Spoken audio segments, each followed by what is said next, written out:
All this joining me now is Republican consultant Bruce Haynes, as well as CNN political commentator and former Obama administration official Van Jones, and Scotty Hughes, the chief political correspondent for USA Radio Networks, who has also spoken favorably of Mr. Trump in the past. It's great to see you all. A lot to get through in these polls, as always. But, Scotty, first to you. And the big headline that we're seeing here, Donald Trump, double digits.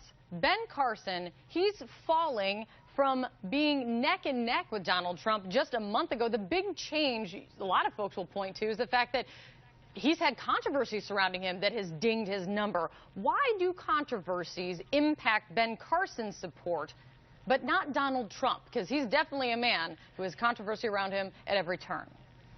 I think the key is, and this is what, when you look at all four of the people that are leading, is about weakness. And when you see Ben Carson, he surges when he shows strength, and when he starts to backtrack or apologize for some of his comments, you see his numbers start to fall. And that's one thing you don't see with Mr. Trump. Whether he's right or wrong, he still surges forward and does not apologize. But I think what the real message to the GOP looking at those numbers are, they've always said the conservatives were the minority of the Republican Party. Well, right now, if you look at all four of those leaders, those are the top four conservative Tea Party leaders. So obviously, I think this silent majority has awoken and has put the four at the top. I also want to ask you, Bruce, about, as Nia Malika was talking about earlier, these head-to-heads.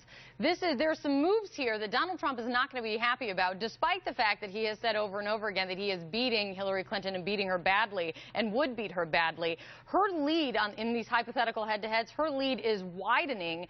This kind of goes to the fear that we're hearing more and more about from establishment Republicans. The New York Times writing an article saying it's not just fear, it's now panic among establishment Republicans that Donald Trump could be the nominee. Why?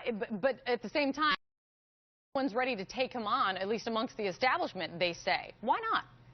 Well, don't count me among anybody in the establishment that's panicking about a poll that's a year away from the election. I think what really needs to happen in the Republican Party is less of a focus on Donald Trump and more of a focus on how do you consolidate the vote around Donald Trump. If you look at the Quinnipiac poll, Bernie Sanders has almost the same amount of vote in the Democratic primary that Donald Trump has in the Republican primary.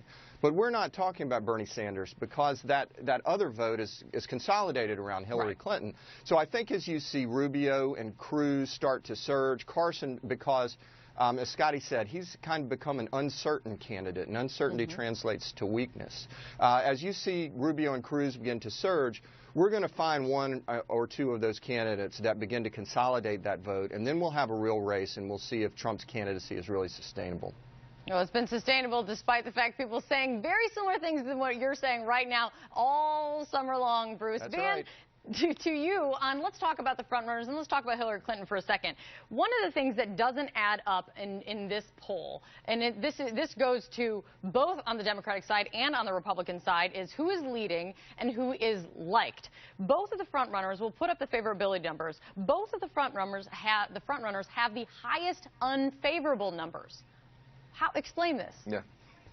Well, you know, part of the thing is what you have to remember is we all just came back from Thanksgiving. When you get away from the political bubble, when you're at Waffle House, you're at Walmart, you're in the laundromat, you're talking to real people. The only people some of people have heard of are Hillary Clinton and Donald Trump. They may not like them, but their name ID is still carrying forward a lot of this momentum. Another thing about Trump has bounced around inside the same numbers since he announced. He's always been somewhere between 22, 23, 26, 27, sometimes up to 30. But he's not growing. He's just kind of bouncing around inside his core support. Yeah, but that is a number where people like, I don't know, Jeb Bush would dream of be bouncing around right now.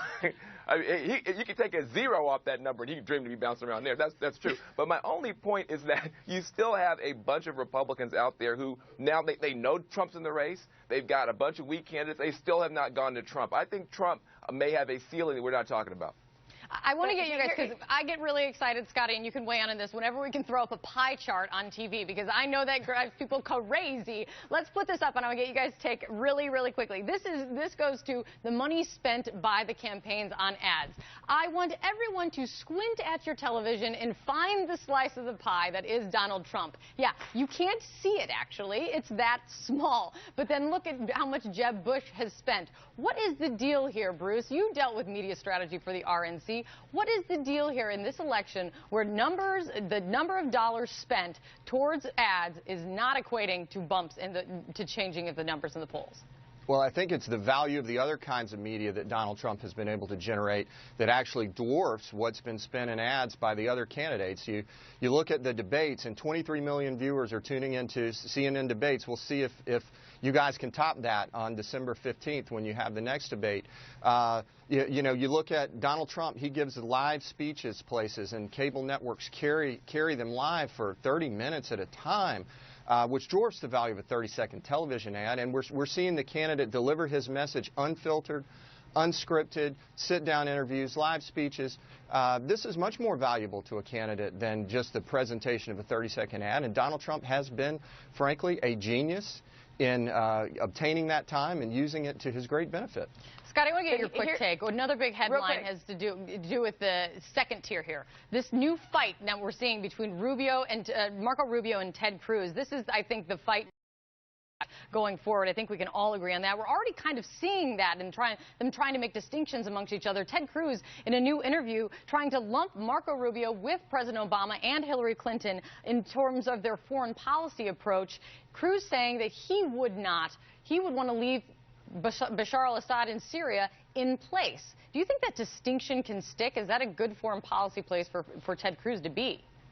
I think that's a very good distinction, because right now we sit there and Ted Cruz points out that over and over again we take out these leaders and we don't have a plan. Like, this administration does not have a plan if Assad goes in and groups like ISIS come in and take over. This is a good distinction for Cruz to make from Rubio, because they do share a very large of the same base.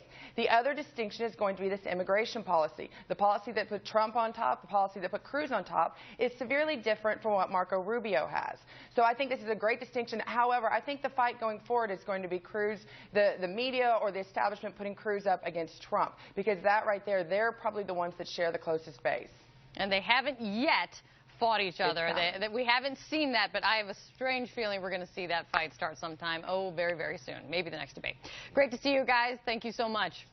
Thanks. And on that note,